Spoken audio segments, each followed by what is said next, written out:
Bapak Ibu Saudara-saudari yang dikasihi Tuhan, salam sejahtera untuk kita semua. Jumpa lagi dalam renungan harian kita bersama saya Suster Petronella Burukaro KSCC. Hari ini hari Kamis tanggal 17 Oktober, peringatan Santo Ignatius dari Antioquia. Bacaan Injil yang akan kita renungkan dari Injil Lukas bab 11 ayat 47 sampai 54. Celakalah kamu, sebab kamu membangun makam nabi-nabi, padahal nenek moyangmu telah membunuh mereka. Dengan demikian, kamu mengaku bahwa kamu membenarkan perbuatan-perbuatan nenek moyangmu, sebab mereka telah membunuh nabi-nabi itu, dan kamu membangun makamnya. Karena itu hikmat Allah berkata, Aku akan mengutus kepada mereka nabi-nabi dan rasul-rasul, dan sebagian dari antara nabi-nabi dan rasul-rasul itu akan mereka bunuh dan mereka aniaya, supaya dari orang-orang zaman ini dituntut darah semua nabi yang telah tertumpah sejak dunia dijadikan, mulai dari darah Habel sampai kepada darah Sakaria yang dibunuh di antara mezbah dan rumah Allah. Bahkan aku berkata kepadamu, semuanya itu akan dituntut dari orang-orang zaman ini. Celakalah kamu, hai ahli-ahli Taurat, sebab kamu telah mengambil kunci pengetahuan. Kamu sendiri tidak masuk ke dalam, dan orang yang berusaha untuk masuk ke dalam, kamu halang-halangi. Setelah Yesus keluar dari situ, ahli-ahli Taurat dan orang-orang Farisi mulai menentang dia dengan keras dan memancing dia dengan berbagai pertanyaan. Mereka berusaha menjebaknya supaya mereka dapat menangkapnya berdasarkan sesuatu yang diucapkannya. Demikianlah sabda Tuhan. Saudara-saudari, beberapa waktu ini bacaan yang kita dengarkan berbicara tentang peringatan Yesus kepada ahli-ahli Taurat dan orang-orang Farisi. Yesus mengatakan, celakalah kamu. Kata-kata Yesus ini pastilah membawa kebencian ahli-ahli Taurat dan orang Farisi kepada Yesus, sehingga mereka ingin membunuh dia. Tapi mengapa Yesus mengatakan kata celaka kepada mereka ini? Yesus mengatakan orang-orang Farisi dan ahli-ahli Taurat celaka karena kepalsuan dan kemunafikan mereka, perbuatan mereka yang semu. Celakalah kamu, ini katakan oleh Yesus, sebab kamu membangun makam nabi-nabi, tapi nenek moyangmu telah membunuh mereka. Dengan demikian, kamu mengaku bahwa kamu membenarkan perbuatan-perbuatan nenek moyangmu, sebab mereka telah membunuh nabi-nabi dan kamu membangun makamnya.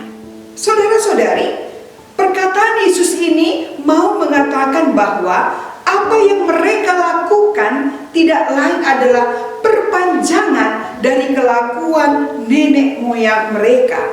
Mereka meneruskan praktek-praktek jahat yang menyebabkan terbunuhnya para nabi yang mewartakan tentang kerajaan Allah. Yesus memberitahu mereka bahwa mereka tidak berbeda dengan para leluhur mereka yang suka membunuh dan menghalang-halangi orang datang kepada Tuhan. Mereka menghalang-halangi orang untuk percaya kepada Tuhan. Seharusnya mereka bertobat dan berhenti berpura-pura hidup dalam kemunafikan dan mulai bertindak sesuai dengan hati nurani mereka. Namun hal ini tidak mereka lakukan, tapi justru mereka berusaha memancing Yesus supaya mereka dapat menangkapnya berdasarkan sesuatu yang diucapkannya. Mereka licik, mereka mencari cara bagaimana Yesus terpancing dan menjadi alasan mereka mempersalahkan Yesus. Saudara-saudari, Yesus adalah nabi yang utama. Misi kenabiannya adalah untuk membawa kabar baik kepada semua orang. Namun pewartaan Yesus ini tidak semua orang mau mendengarkannya, mau menerimanya. seperti ahli-ahli Taurat dan orang-orang Farisi tadi. Mereka tahu hukum, bahkan mereka penjaga hukum itu, tapi mereka menolak pewartaan Yesus. Maka Yesus berkata, celakalah.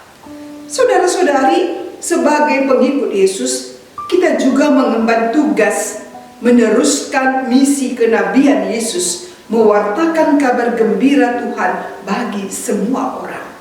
Oleh karena itu, menjadi kewajiban setiap orang yang telah dibaptis untuk menyuarakan firman Tuhan. Meskipun terkadang kita akan menghadapi banyak tantangan dan kesulitan, mungkin juga kita akan ditolak, kurang dihargai.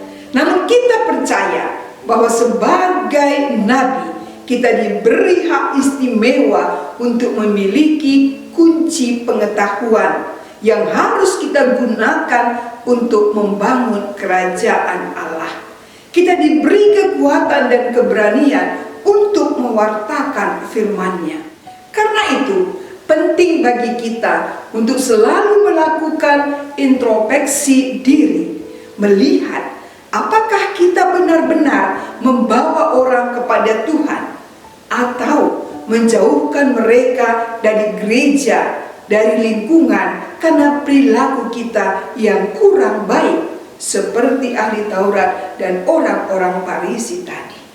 Celakalah jika kita menjadi penghalang orang datang dan dekat dengan Tuhan. Maka mari kita menghindarkan diri dari mencari kepentingan diri, dan mulailah kita hidup untuk Tuhan, agar lewat kesaksian hidup kita semakin banyak orang yang percaya kepada Tuhan, semakin banyak orang yang dekat dengan Tuhan, dan semakin banyak orang juga menikmati kerajaan Tuhan. Tuhan memberkati.